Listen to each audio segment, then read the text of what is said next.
Welcome back, everybody. This is Mark, and I'm going to go ahead and update everybody where I've been and what I've been up to the last year. I think it's been about a year. I know the last public talk I gave was around Halloween. I may have made a video after that, but not sure. So let me start by first picking up where we left off. The last video I made, I was talking about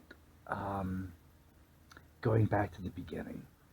I was going through an experience where I was experiencing too much bliss, overwhelmed with bliss, and I felt like I needed to uh, get out of the way, and let that bliss pass through me instead of being a contact point for it. I just felt a strong intuition um, that I needed to get out of the way and allow that bliss to pass through me rather than stop there as an experience. Um, so anyway, this led me to drop everything. I wanted to drop everything, start all the way over from the beginning of practice with basic stabilization, go through everything now with my new eyes.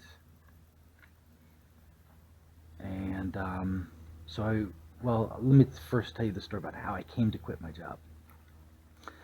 So, I guess it was first inspired by watching a video, a famous Dzogchen master, Zongsar, and he was talking about how the Vajrayana teachings, Dzogchen teachings, the Tantra teachings are about taking chances.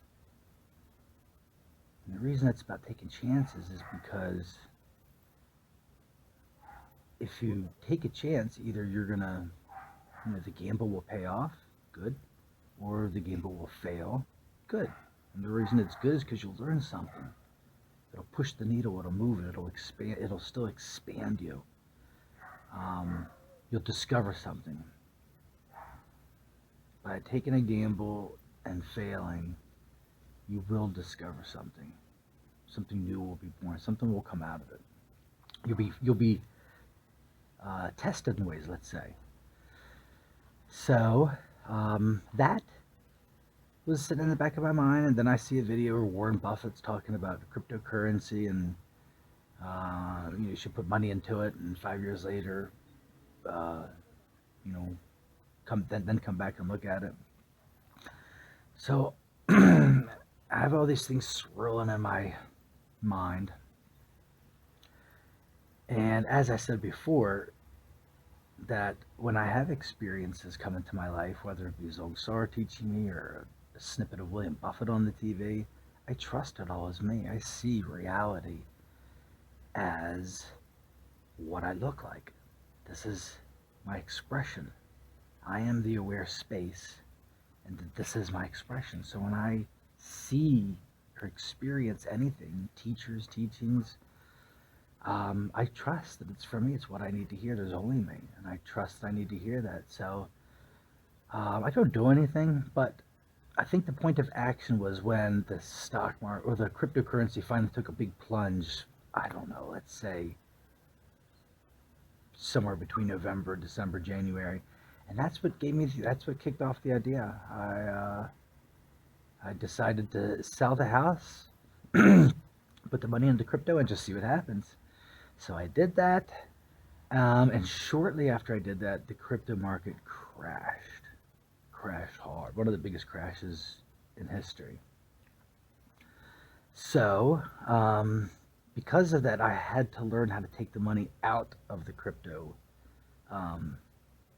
wallet, because I know nothing about cryptocurrency, money, stock markets, anything. I've had an aversion to anything having to do with money or markets or business or anything requiring that type of thinking all my life. And I've never shown any interest in anything financial wise. But I had to learn this because there was, a lot of money all my money was tied up into the crypto. So I had to learn how to operate the wallet and Anyway, when I did this, the timing of it was such that I actually made money. Just because the market's constantly going up and down. So let's say I put the money in and the market took a huge swing down. I panic and I start to figure out how to get my money out. By the time I figure out how to get my money out, I don't know it, but the market already went up. So I take it out, the money's, uh, you know, um, doing better. So it dawns on me, oh wow, there's a huge opportunity here. I'm making more money just in that little tiny swing trade than my complete day at work, my complete week at work. So I thought that was it. I thought this was the sign that reality was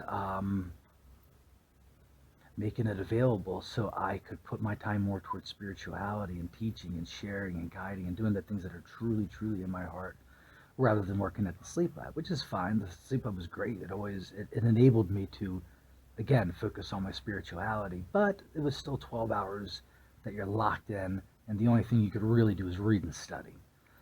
But I looked at it like this could be an opportunity to have my life free. I could really dedicate my full energy towards what I truly care most about, which is awakening.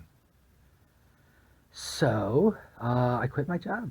So I quit my job, and as soon as I quit my job, so let's say, okay, so we moved in February.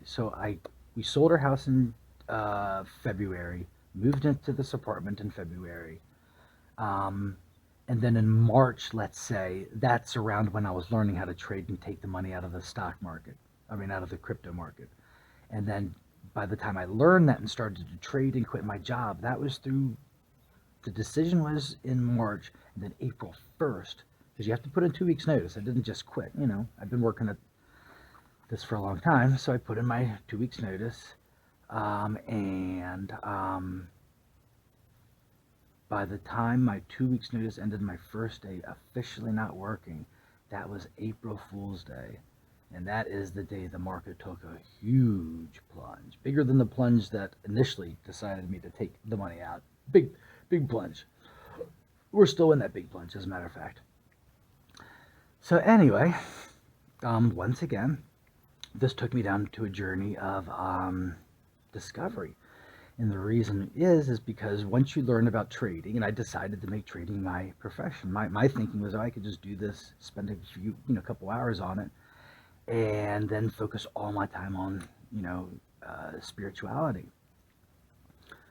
But you have to learn it. Like I said, I know nothing about the markets or finances or anything. Never looked at the trading chart. I've never had any exposure to any of this. So I had to learn a crash course immediately. So I started to teach myself, and what I found out was there's two things to trading. There's two aspects of it. There's the technical analysis of it, and that's those are the trading charts. Those are the things that you actually have to study and apply your technical analysis to decide where the trends and the momentums are going.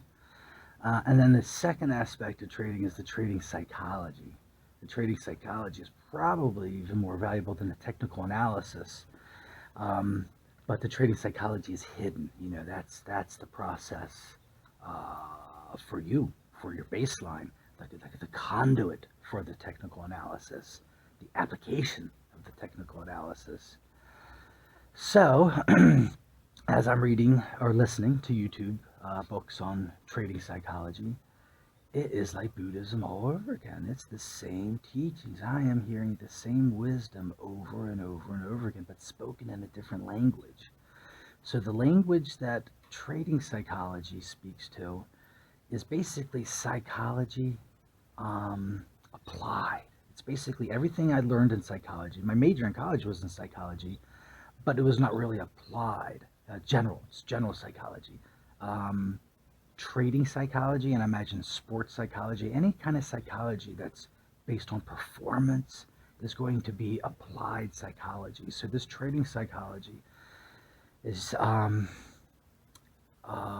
I said, it has the essence of everything that I was learning in Buddhism. So if you could drill down everything into one nice, neat little package of what the uh, secret of trading psychology is just to recognize this, that everything in our psychology is based on this. And by the way, this could be with any healing. It doesn't have to be trading psychology. Anybody that's looking with healing or transformation, you're going to find the same root cause of our suffering. And this is it, plainly spoken. When we were children, our first experience was unlimited and unbounded. And we were playing and using our imagination, and everything was free and unlimited. And we were free and unlimited. Our experience was free and unlimited. We were unbounded with childhood curiosity and abandon. And something happened to all of us along the way. Individually, it looks differently, but somewhere along the way, our childhood innocence, our playtime, our spontaneous freedom of playing was put to a stop suddenly. Someone blocked that fun. Someone blocked the joy. Someone put it to an end and stopped it. And that trauma is still with us today. That initial trauma of having something, of that pure joy, that pure innocence, that pure unboundedness was stopped. Then that feeling is replaced by betrayal. Something was taken away. Uncertainty, fear, doubt, all these different things come into us, and everything in our life is just basically a repetition of that original dynamic. And it wasn't long until I noticed that I recognized that dynamic was everywhere. That dynamic is the very secret dynamic of life. Religion. We could look at religion. What does it start with? In Christianity, you have heaven as the beginning. Before anything, there's only heaven, only God. And that's perfect. It's unbounded, it's perfect, it's free, it's unlimited. Or we could even view heaven as Eden. Now nothing has an expression. Now it's unbounded life and no conflict. Just everything's beautiful and perfect and pure in a way that we could understand, in a world of things. So heaven would be no thing. Purity of no thing. And I guess a way that we could understand it, the purity of perfection, since we can't understand no thing, we understand Eden, So now we have this, something we could understand, but through the lens of perfection and purity. Nobody's eating each other. Nobody's trying to feel protected from everybody. There's no sense. Basically, what they're alluding to in the sense of Eden. What would Eden be like? This world without the sense of self and other. All right, and then the second most important concept in Christianity is the born into sin. So first you have the original purity, whether it be Eden or heaven or even God. Then we have the born into sin. After that, what comes out of being born into sin? The third most important thing in Christianity is salvation. Our destination is to be saved. And it's not just Christianity. You could look at this in any religion. Buddhism, you could look at it as originally all there is Rigpa. Nothing. Pure perfection, pure purity. Pure perfection, pure nothing. And the next aspect in Buddhism would be, instead of original sin, it would be our original ignorance, avidya, our original ignorance, which is the sense of self and other. And again, the third thing would be enlightenment, freedom, the possibility of liberation. So we see this in our religion, we see this in our psychology, the childhood trauma, or let's say the purity, then the childhood trauma, then the healing. These things play out in all of our stories, in our basic psychology. Think of Joseph Campbell's, hero's journey. You have the protagonist. Then you have the dark night of the soul. And at the end of it, you have the hero's journey. Think about it in Shakespeare. Any drama, we're going to have the protagonist, the conflict, and the resolution. And science. How does science view the world? Originally, nothing, pure nothing. What happened? Big Bang and agitation. What's happened as a result of the Big Bang? Now an expansion, possibly a contraction afterwards, depending upon how you look at the Big Bang. But it's the same story over and over and over again. There's nothing, then there's ignorance, then there's wisdom. That nothing is transformed into wisdom. Or let's say in science, you would have the nothing, the Big Bang, expansion, wisdom.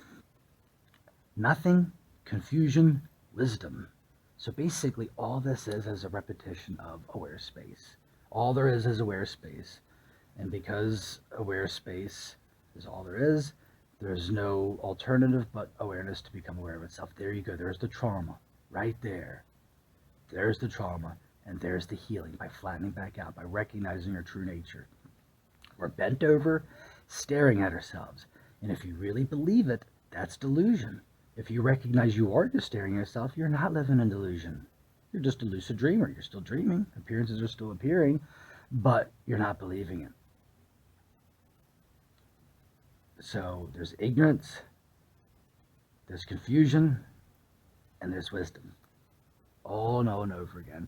And after I was done with that epiphany, I realized that this plays out also in the seasons. That's why I think I think if we really dig down to it, there may only be 3 seasons. Kind of the way I think, when I say seasons, I think everything is based on nature. So we have a year. A year is based on a full rotation around the sun. Well, we have 13 full moons a year. So I speculate that we really should have 13 months. It would work out perfect. Same thing with the seasons. I suspect there may be only 3 seasons, and I'll tell you why. When we look at everything that I just described, there's always 3 phases to anything. I'm come to remember, not an expression, but let's say a couple expressions. March winds, and then there's April showers and May flowers. And it dawned on me, everything is always in a cycle to where we're always experiencing either the March winds phase, the April showers, or the May flowers. And that's it. So we'll start with we'll start with the March winds. So the March winds represents the seed state. This is nothing. There's nothing yet. There's only the seed. So the seed is March winds. The winds stand for scattering the seed. So it's taking the seed and it's blowing it around until it finds a nice bed of dirt to rest in, fertile ground to rest in. So that's the March winds. The whole point of March winds is to hibernate, to gestate, to cocoon, darkness, winter. This would be the winter. So the next phase would be spring showers. So with the March winds blowing the seed and letting it settle in the dirt, next comes the April showers. Now the April showers, they wet the seed, and then the seed starts to swell and grow. So that's the spring showers. Now it's getting fertilized. Now it's getting activated. And then finally, once it's activated, it fruits as a flower. That is the May flowers. More specifically, I've noticed that even within the 3 stages, the March winds, the April showers, and the May flowers, each one of those has 3 phases too. So with this one, we'll start with the flowering. When you go to the flowering stage, what happens after the flowering? The flowering actually has 3 stages itself. So we have the beautiful flower rising, and then what happens after the flower? The flower is there to give rise to a fruit. No matter what that fruit is, we may not recognize what the fruit is, but every plant has a fruit, whether we recognize it or not. So there's the flowering gives away to the fruit, and then the fruit gives away to the seed. Now the seed is the very end of the flowering stage. That's the very end of the April showers phase. So now that the flower is done, the fruit's done, and the seed is done, the seed drops. And now we start all over to where the seed now has three phases. The seed drops, it scatters in the wind, and then it settles. And it settles in a dark and fertile place for the March wind settles in a dark place in the dirt for the April showers. Now the April showers also has three phases. When the rain first comes down, it first touches the seed. That's the what I call the agitation. That's just the initial touch. So there's three phases. The water touches the seed, and then it fills the seed, and then finally the seed swells, and then the seed pops. And then when the seed pops, that's when it's transformed into a flower. And then, like I said, the flower is transformed into a fruit, which is transformed into a seed, which is transformed into the dropping, the scattering, the settling, back into the touching, the filling, the popping, flowering, fruiting, seeding, all around. And the whole point to this is that we are always in a natural cycle of reality, and everything is always perfect. Everything is always perfect, whether we recognize it or not. And that is what our practice is to recognize. That's what draws us to recognize. The non-recognition is the impetus to recognize. That's what that agitation is. That's what agitation is there for, to draw you back to recognize. So that's what I learned. That's what this whole journey's been about. Like I said, with the trading, I learned about so much with the trading, with the psychology. I want to do a whole video just on the self-deception. So much self-deception I've learned. Collective self-deception, individual self-deception, levels of unconscious levels of self-deception I had no idea. I never would have discovered about myself if it was not for this trading psychology. So anyway, my point is there's so much I want to share with you guys. I'm not going to get into anything specific today because all of these beautiful, beautiful points that I've learned are worthy of individual videos themselves.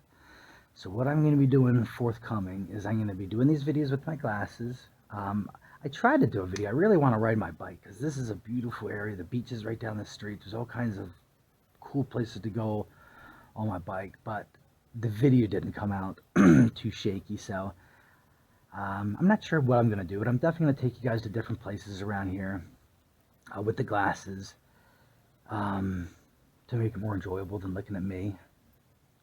So yeah, so I'm going to start doing these videos regularly. Basically, the focus is going to be on awakening. And what I mean by that is, what is awakening? So we have the what is it? What is the subject that's awakening? What is awakening? What is it? What is it? What is the process? And then what is awakening? What is awakening itself?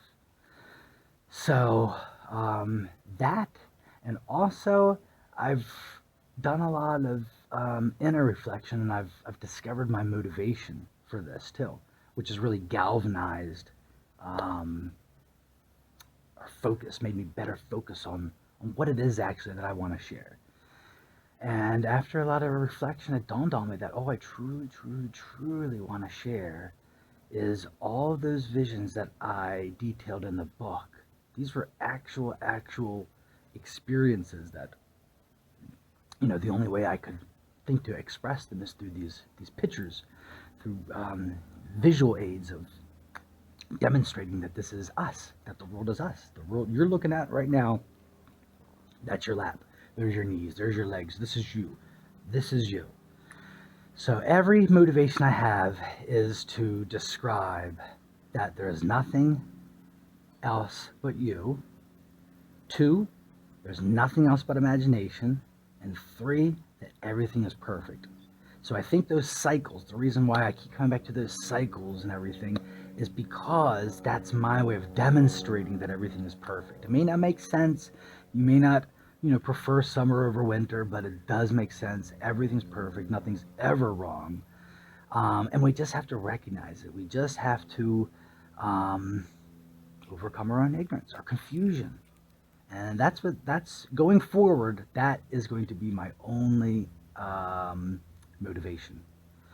So as I said, I'm going to go ahead and end this now. I just wanted to get a quick video out just to break the ice for me, just to get used to doing this again. And I know once I do one video, it'll encourage me to do more.